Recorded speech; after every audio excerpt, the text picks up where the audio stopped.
mahirap matulog kung may insomnia tayo.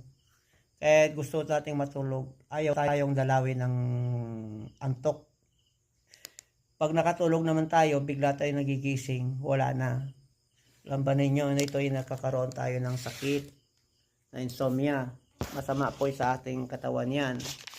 Meron po akong tinitake dito, nasubukan ko na at marami na rin nakasubok.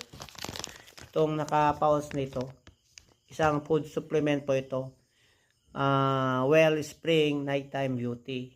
Napaka-bisa po to kung gusto nating matulog ng mahimbing. May laman siyang mga 10 piraso. Sa isang pouch na ito, may mga ganitong kanya. Para bang collagen o so malambot siya.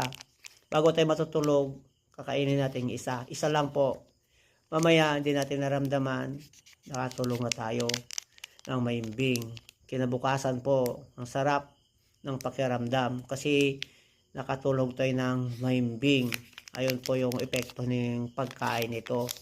Para makagkaroon din kayo at maranasan din ninyo yung aking naranasan na dito po sa aking Yellow Basket. Pag nanonood naman kayo sa Facebook, nandyan po sa caption yung link at sa comment section. Pindutin lang po ninyo mga yan. Dadalhin po kayo sa mismong item nito. Marami pong salamat. Good night po.